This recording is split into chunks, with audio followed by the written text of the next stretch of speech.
Yes la famille, j'espère que vous allez bien, j'espère qu'il va pas se casser la gueule le micro, bon il a l'air de tenir.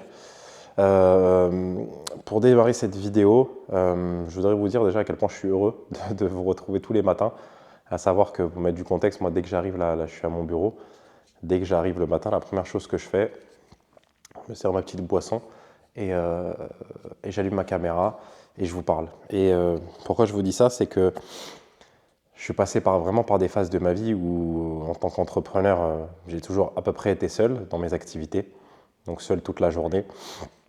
Et on a tendance à glorifier un peu ce côté entrepreneurial, vous savez, surtout sur les réseaux sociaux. Sauf que moi, j'étais, comme je vous l'ai dit, extrêmement seul, triste. Le nombre de journées où je me suis réveillé avec la boule au ventre parce que j'avais pas envie de faire ce que je faisais. Aujourd'hui, en être là, à être vraiment heureux de travailler. Moi qui ai grandi avec des conditionnements, moi à qui on a toujours... Enfin, j'ai toujours pensé qu'il fallait travailler extrêmement dur pour être épanoui, pour être heureux, pour gagner de l'argent aussi. Travailler dur, des conditionnements qui ont été mis dans mon crâne depuis que je suis gamin.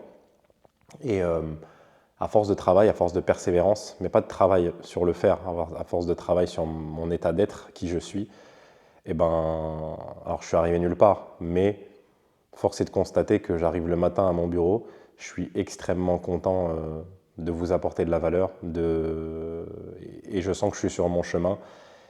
Et je sais bien qu'on vit dans une société où 99% des gens, en fait, ne sont pas à leur place, font des choses qui n'ont pas envie de faire, ils sont complètement hors de leur axe, hors de leur chemin, que ce soit professionnellement, relationnellement parlant. Moi, le nombre de soirées que j'ai passées durant ma jeunesse, et je m'en rappelle, je rentrais chez moi, moi je parle vraiment avec le cœur, hein. De toute façon sur cette chaîne c'est comme ça que ça se passe, moi je sais faire que ça. Je rentrais chez moi, je rentrais de soirée et je disais à ma copine qui est maintenant ma femme, je lui disais mais tu vois c'est comme si je suis pris dans un engrenage mais je me sens pas à ma place en fait. Et j'ai l'impression qu'il y avait des forces, maintenant avec le temps j'ai compris de quoi il s'agissait, mais qu'il y avait des forces vraiment qui me poussaient dans ces endroits-là, mais qui faisaient que j'étais pas à ma place. Et à chaque fois j'étais dans un cycle qui, qui, qui, qui, euh, qui se répétait, avec les mauvaises habitudes, avec l'alcool, avec les soirées. J'avais vraiment ce sentiment-là de ne pas être à ma place, tout le temps, dans mes activités, dans mes relations, avec les gens avec qui je parlais. Vous voyez, vraiment l'impression, la sensation de ne pas être soi-même. Et à travers cette chaîne, moi, ce que je suis en train de vivre là, je peux vous garantir que si vous faites le boulot sincère, vous allez y arriver. Je crois qu'il n'y a pas plus belle sensation au monde que cette paix intérieure. Et cette joie intérieure, parce qu'on sait qu'on est sur le bon chemin. On sait qu'on apporte de la valeur, on sait que, ouais, on sait qu'on est sur le chemin. On sait qu'on est au bon endroit, on est attentif à ce que la vie, le divin, ce que vous voulez, Dieu, veut nous communiquer au quotidien, c'est-à-dire H24. Et vraiment, bon, je voulais commencer cette vidéo par là parce que accrochez-vous, suivez, moi je vous garantis que je vais donner, en tout cas je vais faire tout ce qui est en mon possible pour vous partager. Et pour ceux qui se posent la question, c'est vrai que moi, quand je vous dis que c'est vraiment tous les jours, c'est-à-dire que tous les jours j'apprends. Bien évidemment, je travaille, j'ai mes activités, voilà. Mais en fait, cette singularité d'ailleurs, maintenant, qui je suis, puisque je sais pertinemment qui je suis, même si c'est un travail de toute une vie, je sais que j'ai des valeurs qui sont bien particulières, je sais que j'ai des prédispositions qui sont particulières, je ne vais rien faire si c'est contre mes valeurs. C'est absolument impossible, vous voyez. Et au bout d'un moment, plus vous êtes proche de vous-même, plus en fait à chaque fois que vous allez sortir mais d'un micro-pas de votre chemin, vous allez sentir directement. Vous voyez, bien évidemment qu'il y a des habitudes, bien évidemment qu'il y a des personnes, il y a des endroits que je ne peux plus fréquenter et c'est comme ça parce que je vais le sentir directement. J'ai besoin de calme, j'ai besoin d'être voilà, concentré, focus. Ça ne veut pas dire solitaire, hein, pas du tout. J'ai jamais autant profité, sorti avec ma femme, voilà. Mais avec certaines personnes, et je ne peux pas faire n'importe quoi, forcément. Mais je veux aussi vous dire que j'ai jamais pris autant de plaisir. Mais du vrai plaisir, du plaisir sincère, pas du faux plaisir, pas des trucs qui servent à rien. Vous voyez. Et je reviens à ce que je vous disais. Des fois, je me perds un peu dans mes mots. Bref, en tout cas, on va clôturer la parenthèse de ce que je vous disais là jusque-là. Autre parenthèse, après on va parler de la peur. Je ne sais pas pourquoi j'ai écrit, enfin je sais pas pourquoi. J'ai écrit tu n'as pas d'argent car tu as peur. On va parler de toutes ces peurs-là. Parce que pareil, j'ai beaucoup de choses à vous dire liées à la peur. Et croyez-moi que vous, à l'intérieur de vous, il y en a beaucoup, des peurs.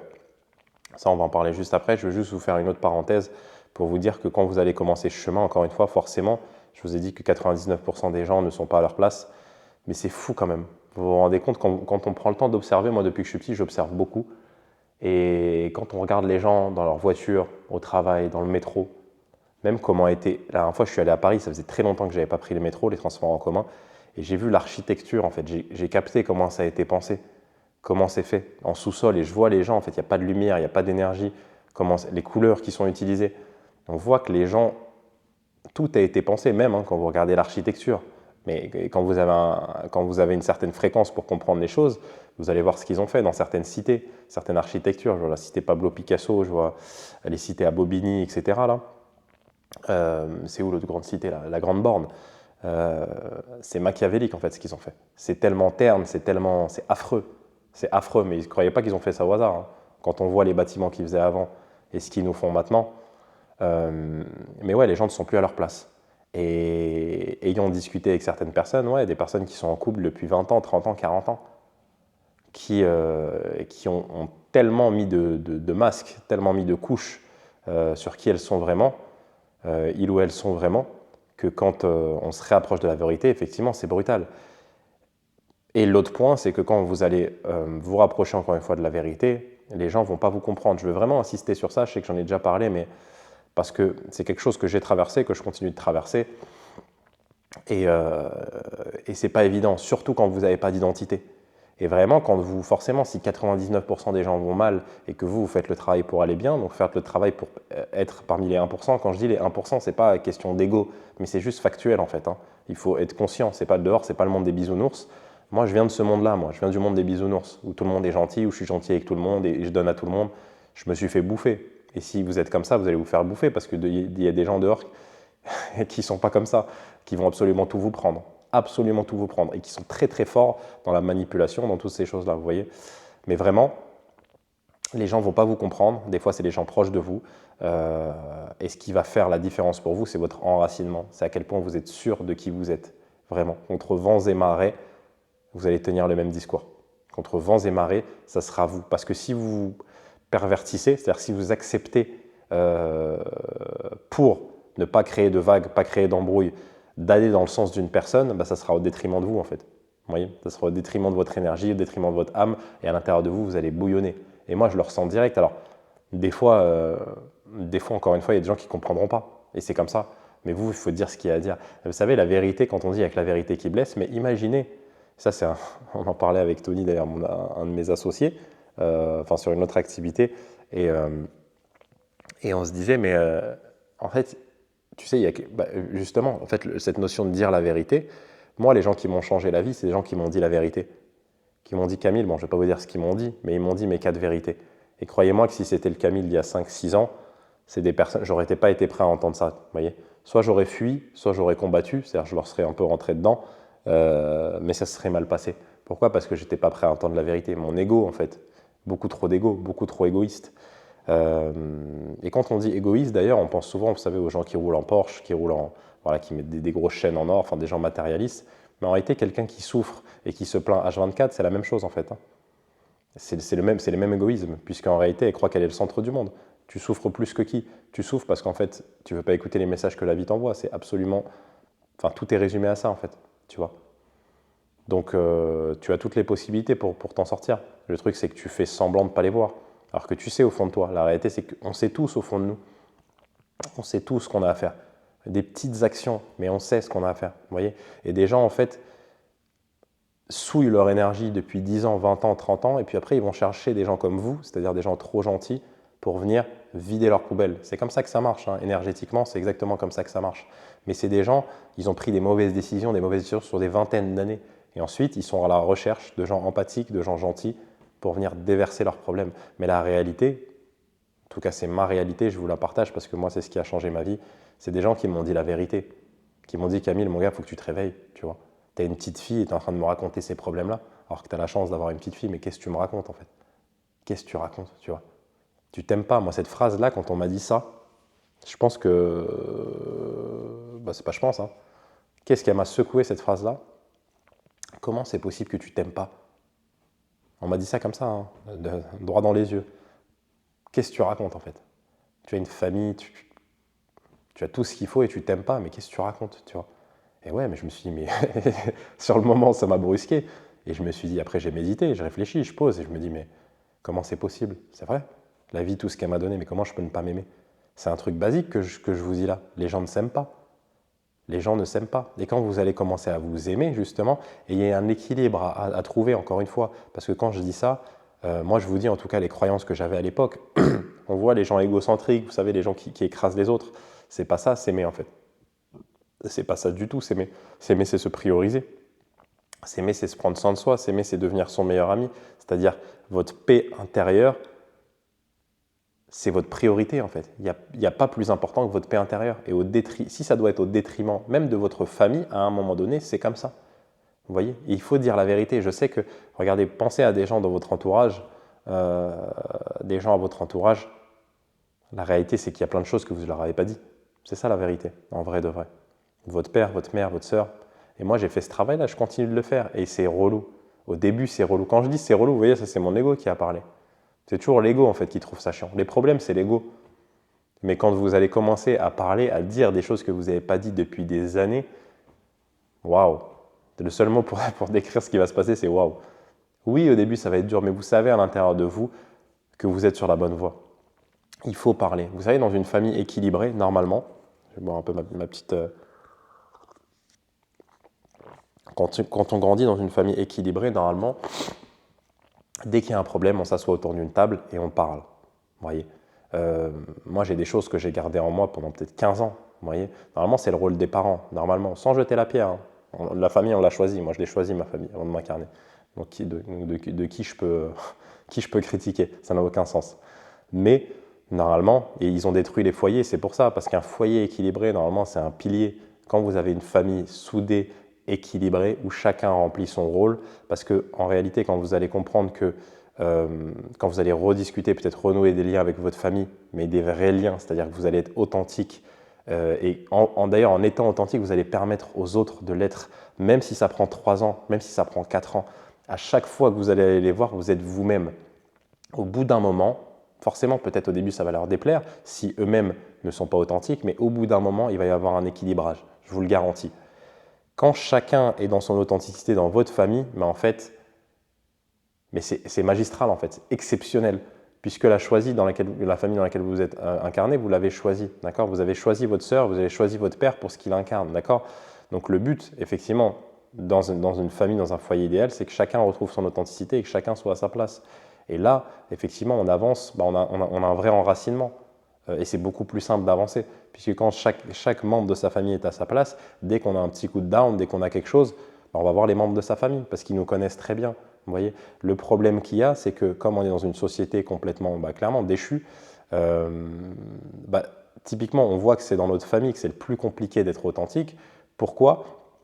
Parce que c'est eux qui nous connaissent. Alors, c'est eux qui se sont le plus habitués à la version erronée de vous-même. Je m'explique. Quand j'avais 8 ans, à travers la société, à travers déjà tout ce qu'on m'a inculqué, à travers les fausses croyances, etc., j'étais déjà plus dans mon axe. Quand j'avais 8 ans, déjà.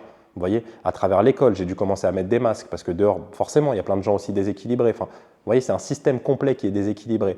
Donc, je prends l'exemple d'une personne de ma famille. Forcément, dès 8 ans, elle avait une version de Camille et dans son inconscient, Camille, c'est ça. Camille, quand il se passe ça, il réagit comme ça. Vous voyez, quand vous arrivez à 25 ans, 30 ans et que là, vous commencez à faire un travail et que vous allez changer drastiquement, forcément, vous vous doutez bien que ça ne va pas être tout beau tout rose. Et ça va être même loin d'être tout beau tout rose. Et il faut passer par là. Et c'est comme ça. Et c'est vrai que ce n'est pas évident. C'est la plus belle chose qu'il y a à faire. Peut-être que vous avez déjà fait ce travail d'aller parler à quelqu'un. Moi, je suis quelqu'un, vous savez, moi, j'ai cette part d'ombre-là. Je ne suis pas du côté des gens qui parlent trop, moi. Je suis du côté des gens qui disent rien, qui gardent absolument tout pour eux. Moi, je viens de ce monde-là, on va dire. De ce monde-là. J'ai pas ce défaut-là, mais cette part d'ombre. Après je continue, mais juste je veux faire un point sur ça. C'est que les parts d'ombre, il faut bien que vous compreniez que en réalité, c'est votre force. Hein. En réalité, c'est votre force, quand vous l'aurez transcendé. En fait, et c'est toujours pareil, les plus gros traumatismes que vous avez, c'est votre force, en réalité. C'est de l'autre côté. On dit, là, j'ai un tableau avec plein de phrases, je vous le ramènerai dans une prochaine vidéo. Les plus belles choses que tu obtiens dans la vie se cachent juste de l'autre côté de ta peur. Les peurs que tu as à l'heure actuelle, c'est pas par hasard. Moi, pourquoi j'avais aussi peur de parler, encore une fois concrètement, euh, quand je l'ai transcendé en tout cas, regardez, je suis là devant la caméra et moi je sais que ma force, l'une de mes prédispositions, c'est la communication, c'est expliquer des concepts, vous voyez. Mais il a fallu d'abord que je passe à travers cette peur-là, vous voyez. Pour être sûr, c'était un test, tout simplement, c'est aussi simple que ça. À vous maintenant d'identifier vos peurs. Euh, du coup, je reviens à ce que je disais. Je vais loin dans les explications. Donc, je vous disais qu'effectivement, moi, je viens du côté des gens qui ne parlent pas beaucoup. J'ai absolument, effectivement, pas parlé pendant des années. Mais quand je vous dis pas parler, c'est pas parler. Vous voyez, les petits jeunes renfermés sur eux-mêmes. À l'époque, j'étais un peu en mode, je m'habillais un peu ouais, je vais dire comme une racaille, un petit peu. Mais voilà, j'étais ce garçon. Dans les cités, on en voit plein. Moi, j'ai pas grandi dans une cité, mais on voit les jeunes de cité. En fait, ils ont tellement pas parlé pendant tellement longtemps qu'en fait, ils sont tellement renfermés sur eux-mêmes, ça se voit directement. Je le vois aussi beaucoup à la salle de sport d'ailleurs. Moi, j'étais ce gars-là. Voilà. J'étais ce gars-là, renfermé, complètement blessé de l'intérieur et qui parlait pas. Quand j'ai commencé à me mettre à parler, et ça a commencé à procurer des sensations à l'intérieur de moi. Vous l'avez sûrement déjà ressenti, cette sensation de légèreté. Vous savez, quand ça fait 6 mois que vous devez dire quelque chose à quelqu'un, vous êtes en stress parce que vous avez peur de lui dire et que vous lui dites. Vous voyez cette sensation de légèreté à l'intérieur de vous. Mais qu'est-ce que ça veut dire concrètement? Ça veut dire que ce poids, en fait, il était à l'intérieur de vous pendant toutes ces années. Cette culpabilité, tous ces non-dits, tout ça, c'est à l'intérieur de vous. Et tout ça, ça vous pourrit, en fait. Ça vous pourrit de l'intérieur, mais vraiment, vraiment, vraiment, vraiment. Je vous le dis vraiment en connaissance de cause. Vraiment. Et moi, ces poids-là, je les ai gardés, mais pendant des années. Vraiment des années. Et je sais que c'est inconfortable d'aller parler à certaines personnes. Et moi, je vous le dis d'avance, et encore une fois, je ne vais pas me plaindre, puisque j'ai compris, maintenant je suis passé de l'autre côté. Et je sais qu'à chaque fois que j'ai une épreuve, à chaque fois, je vous dis bien à chaque fois, c'est toujours pour du positif. C'est toujours pour récolter. Derrière, c'est de l'or en fait. Et d'ailleurs, Dieu, la vie, ce que vous voulez, ce qui vous réserve, c'est bien au-delà de ce que vous pouvez imaginer. Et ça me fait rire, moi qui suis entrepreneur, les gens justement qui entreprennent avec l'ego, qui se fixent des objectifs comme ça, financiers, etc., qui ont un plan à 3 ans, 5 ans, 10 ans, ça c'est l'ego qui fonctionne comme ça, c'est le mental. Quand vous allez suivre vraiment le chemin de votre âme, et je ne dis pas d'être structuré, etc., ça c'est obligatoire pour avancer dans une bonne direction, il faut décomposer les projets, etc. Ok. Mais par contre, ce que vous réserve votre âme, c'est bien plus grand que ce que vous pouvez imaginer, et de toute façon, vous ne pouvez même pas l'imaginer en réalité. Vous pouvez avoir des bribes, on va dire, je pense notamment à je crois que c'était Michael Jackson, hein, qui disait déjà, il se voyait, je crois que c'est lui, je ne sais pas si c'est lui, peut-être lui ou Cristiano Ronaldo, j'en sais rien, que déjà il se voyait. C'est possible déjà d'apercevoir, normalement quand on a fait déjà un certain niveau de purification, parce que ça dès le départ on ne peut pas le savoir, il faut déjà être un minimum calibré, en fait il faut déjà que votre âme soit déjà sûre que vous avez un certain niveau de pureté. Vous voyez? Et ça, je ne sais pas si c'est l'âme, c'est la pureté du cœur, j'en sais rien. Des gens qui ont le cœur pur, c'est aussi très important, ça on pourra en reparler. Mais en fait, si la vie ne sent pas, sent qu'il y a encore de la perversion à l'intérieur de vous, moi avant j'allais en boîte de nuit, avant je faisais des choses, j'ai jamais été méchant, qu'on s'entende, mais quand on boit de l'alcool, quand on fait toutes ces choses-là, bien évidemment que mon âme n'allait pas me montrer que j'étais, en fait je pouvais pas, c'était inconcevable pour moi, vous voyez, c'était complètement pas concevable d'être là le matin et à vous faire des vidéos où je suis en train d'expliquer des concepts que moi-même je connaissais pas, il y a encore 5 ans, vous voyez. Mais votre âme, encore une fois, ce qu'elle vous réserve quand vous allez suivre ce chemin-là, c'est ce qu'on appelle des épreuves initiatiques de toute façon. Et ça, c'est des choses normalement dans des civilisations avancées qui étaient mises en place dès 5 ans, 6 ans, 7 ans, 8 ans. Regardez maintenant les enfants de 8 ans, ils passent leur journée sur les écrans. Mais ça, même ça, c'est un sujet, on pourra en parler, mais c'est dramatique. C'est dramatique de voir les jeunes qui n'ont aucune identité, mais aucune identité. Mais vraiment, vous voyez comment on a détruit leur identité. C'est-à-dire qu'ils s'habillent, vous regardez les petites filles maintenant, le maquillage, d'ailleurs, le maquillage, c'est pas que ça va me mettre les larmes aux yeux, mais et puis j'ai beaucoup de jeunes dans mon entourage. Moi, ça me fait vraiment de la peine. Ça me fait vraiment de la peine. Et le maquillage, clairement, vous voyez, on masque notre identité, alors que, en fait, quand on est une femme, quand on est équilibré, on est censé être tellement belle. Enfin, je veux dire, la femme originelle, les femmes, c'est tellement beau, vous voyez, cette douceur, mais on met tellement de maquillage, tellement dans la manière de s'habiller, c'est des copier-coller. Pourquoi? Parce qu'on va idolâtrer des influenceurs, c'est le monde à l'envers. Et vous savez ce qui est le plus drôle? Ça, je le disais à ma femme il y a quelques temps. c'est que quand vous allez dire la vérité aux gens, parce qu'au bout d'un moment, quand vous êtes tellement dit la vérité à vous-même, en fait, vous voyez les masques quasi instinctivement chez les gens. Et vous allez voir, en fait, après, il y a des catégories. On croit tous qu'on est unique, mais en réalité, on rentre tous, entre guillemets, bien sûr qu'on est unique, chacun a ses spécificités, mais les blessures, c'est comme si on peut les mettre, vous voyez, dans des groupes, vous voyez, des groupements de blessures. Et vous allez le voir directement. Typiquement, les gens, je parlais tout à l'heure des gens à la salle de sport. Moi, je me reconnais là-dedans parce qu'au bout d'un moment, j'étais gonflé, j'étais truc. J'étais terrorisé de l'intérieur en réalité. J'étais complètement terrorisé de l'intérieur. Et la plupart des gens, en tant qu'homme, on n'a pas besoin de devenir comme ça. On n'a pas besoin de devenir autant musclé, autant de trucs, perdre toute souplesse. Les gens qui font des sports de combat, pour la plupart. Alors que les arts martiaux de base, c'est quelque chose de noble. Okay, il y a toute une notion de travail sur l'énergie, de la souplesse, etc. Aller dans les salles de boxe maintenant, aller dans les salles de MMA, toutes ces choses-là, vous voyez, ça n'a plus aucun sens. Et tout ça, ça part d'une frustration intérieure. Moi, je le vois directement. Et vous, quand vous allez faire le boulot, vous allez voir tout ça directement, mais sans aucun souci. Et du coup, je vous disais que quand vous allez vouloir aider les gens, mais en fait, les gens, et c'est ça qui est dingue, c'est que les gens vont mal le prendre, en fait. Puisqu'encore une fois, quand on vous dit la vérité, quand vous allez dire la vérité à quelqu'un, il va mal le prendre, en fait. Et donc, vous allez vous retrouver dans la posture où vous voulez sincèrement aider quelqu'un, c'est-à-dire que, encore une fois, vous ne voulez pas l'aider en mode sauveur, hein. Ça aussi, c'est un autre sujet. Moi aussi, je suis tombé dans ce piège-là. Personne ne peut aider quelqu'un qui ne s'aide pas soi-même. Moi, si on ne vient pas me voir et qu'on me dit « Camille, j'ai vu tes vidéos, franchement, c'est top », ou alors « Camille, j'ai entrepris déjà une démarche, etc. », ou que je sens que la personne elle est un minimum dans la volonté de changer, d'accepter déjà ce qui lui arrive. Sinon, moi, je ne perds pas de temps. Vous voyez, ça ne sert absolument à rien. Si la personne, elle croit encore que, enfin, elle n'a pas compris qu'elle est responsable de tout ce qui lui arrive, c'est peine perdue, vous voyez, clairement. Mais quand vous allez justement dire, entre guillemets, la vérité sur ce qui ne va pas à une personne, et elle va mal le prendre et elle peut vous détester carrément. C'est quand même le monde à l'envers. C'est-à-dire que vous êtes en train d'être dans une démarche où vous dites la vérité à la personne pour pouvoir l'aider. Mais en réalité, elle préfère, et c'est pour ça qu'il y a autant de thérapeutes, c'est pour ça qu'il y a autant de psychologues. Il y a des gens qui passent 20 ans chez le psy. 20 ans, il n'y a rien qui change en fait. Pourquoi? Parce que voilà, ce qui m'arrive là, c'est de la faute de mon père, c'est de la faute de trucs, c'est de la faute de… Moi, je suis passé par là, hein. Une psy, je suis allé voir.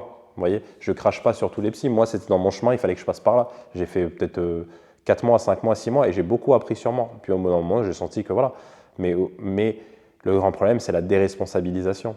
Okay, et les gens préfèrent, de toute façon, quand ils vont mal, ils préfèrent aller voir quelqu'un qui va leur dire « Mais oui, mais en fait, oh là là, comment t'as grandi, comment t'as truc, c'est chaud de ouf, ce qui t'est arrivé, franchement, je comprends. » C'est plus simple, entre guillemets, d'aller voir une personne qui va dans ce sens-là plutôt qu'une personne qui vous dit « Mais t'es responsable de absolument tout ce qui t'est arrivé. » Là, quand on entend ça, c'est pas le même discours. Et quelles sont les personnes qui sont prêtes à entendre ça? Là, on perd beaucoup de monde sur le chemin. Là, pour le coup, c'est comme ça. C'est le chemin et il faut être prêt à passer par là. Moi, de toute façon, je parle souvent de Jésus. Je pense que je vais souvent en parler. Hein. Au-delà, encore une fois, je le répète, de l'aspect religieux, qui pour moi n'a absolument aucun sens. En tout cas, pas comme ils nous le vendent. Mais oui, quel exemple. Hein. Quel exemple sur le chemin. Quel exemple. Alors, ça fait 2-3 vidéos. Par contre, je suis en train de me dire que je vous ai noté des trucs. Je vous ai noté des trucs, mais en fait, je ne parle pas de ça. Parce que je suis dans le flow et je suis en train de vous communiquer quelque chose. Et les peurs, je lis en même temps. Tu te brides parce que tu n'es pas toi-même. Je voulais vraiment parler de cette notion de peur. Là, c'est ce que j'avais écrit là. Parce que, bon, on va embrayer sur ça et puis après, on clôturera la vidéo. Parce que finalement, je me faisais la réflexion de me dire que mais, je suis le même. Alors, mon âme n'a pas changé depuis les 5 dernières années. C'est-à-dire que cette notion de… le vrai Camille, même si mon âme, elle ne s'appelle pas Camille, mais en tout cas, le vrai Camille qui a décidé de s'incarner ici, c'est le même, avec le même potentiel, vous voyez. Ce qui a changé en partie, je parlais justement de commencer tout chemin spirituel, initiatique, comme on veut, par le fait de guérir ses blessures. Moi, j'avais énormément de peur. Énormément de peur, vraiment. Vraiment. Je vous le dis très sincèrement. Et moi, ma grosse peur, encore une fois, hein, c'était et je dis c'est parce que en réalité, j'ai l'impression que ça disparaît vraiment jamais. Maintenant, j'arrive à dissocier quand c'est la voix de la peur qui me parle. Et j'arrive à passer outre, mais elle est là encore. Vous voyez, elle est là. Et je peux retomber là-dedans. Hein. Je peux retomber là-dedans, vraiment. Mais Quand j'ai commencé, j'ai dû mettre des exemples, je pense, quand j'ai commencé à vendre mon premier service, ouais. Et encore, avant ça, ouais, quand j'ai commencé déjà à entreprendre, quand j'avais 20 ans, j'étais rempli de peur. Et en réalité, les gens sont tous remplis de peur. C'est ça la vérité. Moi, je viens du monde de l'entrepreneuriat, c'est-à-dire que quand je voyais des gens pour moi qui avaient réussi, qui avaient des grosses voitures et tout, je me disais, wow, attends, ils ont réussi leur vie. Quand j'avais 20 ans, 21 ans, je me disais ça. La vérité, c'est que la plupart des gens sont remplis de peur, vraiment. Moi, quand j'ai commencé à entreprendre, vraiment, j'avais peur de tout, je manquais de confiance en moi. Quand j'ai commencé à vendre mon premier service, je me rappelle 400 et quelques premières formations, j'étais terrorisé à l'idée de vendre, à l'idée de vendre quelque chose. Ouais. Syndrome de l'imposteur, mais qui va me payer Et je vous dis ça parce que c'est pas anodin. Je sais que vous, en fait, on a grandi dans un système qui nous a nourri de peur, nourri. Les informations, la télé, les séries, les films, tout. On est infecté par la peur, vraiment. Donc ouais, quand j'ai commencé à tourner mes premières vidéos, mais si vous saviez, quand j'ai commencé à tourner mes premières vidéos, mais je pense que vous imaginez pas, c'est-à-dire que je parlais du coup d'immobilier, c'est une activité que j'ai toujours.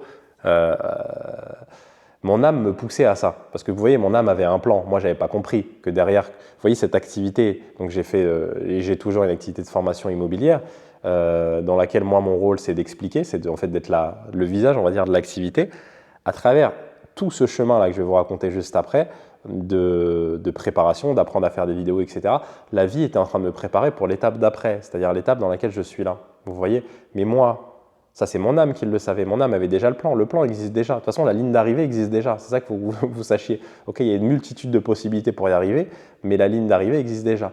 Donc mon âme, elle a déjà un plan pour moi. C'est ça qui est fou en fait. C'est ça qu'on ne nous explique pas. Et les entrepreneurs, vraiment, moi je trouve, vont à l'encontre de ça. C'est-à-dire que tout doit être calculé avec l'ego. Vous voyez. Si j'avais écouté mon ego à ce moment-là, j'aurais abandonné. J'aurais clairement abandonné. Moi, pour écrire une vidéo avant, quand j'étais barré, pour que vous vous en rendiez compte, j'écrivais mot pour mot toute la vidéo, c'est-à-dire que je pouvais écrire 30 pages pour parler d'une vidéo. L'écriture, ça me prenait potentiellement quasiment une semaine. Et le tournage, je devais le refaire plusieurs fois, c'était phrase par phrase, c'était vraiment un enfer. Et je rendais fou, je me rappelle ma femme, parce que moi-même, ça me rendait fou en fait. J'étais tellement bridé, tellement bloqué, vous voyez, tellement, ouais, vraiment bridé, c'est le mot, bridé. Parce que j'avais peur. J'étais pas foutu d'allumer une caméra et de parler, en fait. Sauf que ce que je vous dis là, 99% des gens, moi qui ai filmé beaucoup de gens, vous savez, je fais des vlogs, etc., je mets une caméra devant les gens sont terrorisés à l'idée de parler en public, vraiment. Et vous, d'ailleurs, c'est peut-être le cas qui est derrière cette caméra, mais si on s'arrête 2 secondes, on se dit, mais moi, maintenant, c'est la réflexion que j'ai, mais être timide, mais en fait, à quel point c'est ridicule. C'est tellement pas honorer Dieu, puisque vous êtes un être divin, vous, comme moi, comme tout le monde d'ailleurs. Et vous êtes unique, vous êtes exceptionnel dans votre domaine, dans votre singularité, vous êtes formidable et le monde a besoin de vous. Le monde a besoin de votre lumière, parce que vous en avez de la lumière, vous en avez beaucoup. Et d'ailleurs, c'est souvent les êtres les plus lumineux qui ont été le plus giflés par la vie, parce qu'on est dans un monde complètement ténébreux. C'est ça la réalité. En 2026, il faut ouvrir les yeux. Donc les êtres lumineux, dès la cour des récrés, ils se sont fait déjà gifler par les autres. Gifler physiquement ou spirituellement, énergétiquement. Voyez, les gens trop gentils, ils se font complètement écraser. Complètement écrasés. Les gens trop lumineux, on leur prend tout leur lumière. Vous voyez. Donc c'est généralement les gens les plus timides, c'est les gens qui ne s'expriment pas. Mais le grand malheur, c'est que les gens qui nous gouvernent, les gens qui dirigent, eux, ils ne sont pas dans le camp des gens lumineux, mais eux, par contre, ils ne se gênent pas, il n'y a aucune timidité. Absolument aucune timidité, et ils avancent. Quand vous regardez les grandes entreprises, Tesla, Apple, ils récupèrent tous les meilleurs génies, en fait. Des gens qui, de base, ont fait des grandes études qui, de base, sont lumineux, ils ont de la lumière en eux, mais ils vont tous aller travailler dans un système qui est complètement corrompu. Pourquoi? Parce que ces gens-là qui sont dans le système corrompu, eux, ils ne s'arrêtent pas, eux, ils ne perdent pas de temps. Eux, ils ne manquent pas de confiance en eux. Ils savent d'ailleurs tout ce qu'on se partage là. Moi, c'est pour ça que je vais me donner autant de mal pour partager ce savoir-là. Parce que ce savoir-là, il y a des gens qui l'ont depuis bien longtemps. Malheureusement, il n'est pas redistribué au peuple, comme ça l'était avant dans d'autres civilisations. Donc la timidité, c'est ridicule, c'est un fléau. Le manque de confiance en soi, c'est ridicule, mais encore une fois, je peux le dire, vous l'entendez, c'est bien, mais il faut l'intégrer. Et pour l'intégrer, il y a un chemin. Vous voyez, maintenant, voilà, je voulais vraiment vous dire ça, parce que je suis le même finalement que j'ai été il y a 5 ans, mais maintenant, j'apporte tellement plus de valeur parce que je me permets de laisser passer la lumière en fait. J'ai enlevé tous ces filtres et j'ai enlevé tous ces masques. Encore une fois, je répète que c'est vraiment un travail de tous les jours, puisque ces pardons, elles ne disparaissent jamais. Mais moi, ce que je vais clôturer cette vidéo en vous disant ça, c'est que la lumière, il faut la laisser passer, tôt ou tard, vous voyez. Il faut faire ce travail-là parce que le monde va mal, parce qu'on a besoin de votre lumière. Et moi, il y a quelqu'un qui m'a dit une phrase, ça m'avait tellement... Ouais, il y a des phrases comme ça, vous savez, qui vous touchent. Le destin de l'humanité repose sur des gens comme toi. Quand j'ai entendu ça, je me suis dit, bon, au début, je ne l'ai pas compris. Puis à force de cogiter, de réfléchir, je me suis dit, mais oui, en fait, bien sûr, bien sûr. Et je te retourne la phrase à toi qui regarde cette vidéo. Le destin de l'humanité repose sur des gens comme toi, tu vois. Tu peux croire que tu es insignifiant, tu ne l'es pas du tout, en fait. Tu es singulier, tu es unique, tu es parfait dans ta singularité, dans ton authenticité. Mais pour revenir à ton authenticité, il faut que tu retrouves ton identité. Il faut que tu réapprennes qui tu es, tu vois. Que tu te déconditionnes, que tu guérisses toutes tes blessures et que tu apprennes une bonne fois pour toutes à t'aimer pour que tu puisses rayonner. Et quand tu vas commencer vraiment à rayonner, je te le dis, hein, j'ai commencé la vidéo par ça. Tu vois, là, il doit être quelle heure? Quelle heure il est? Il est 9h25. Je commence ma journée, ça fait exceptionnel. Avant, je commençais ma journée, je prenais un café, je fumais une cigarette. Tu te rends compte? Ça a bien changé. Voilà. Bon, je vais terminer sur ça. Pour toutes les personnes qui veulent venir en coaching, vous avez un lien dans la description. Vous verrez, tout est expliqué. Et puis c'est tout. Moi, j'ai rien d'autre à vous dire. Je vous dis à très vite sur la chaîne. Ciao, ciao.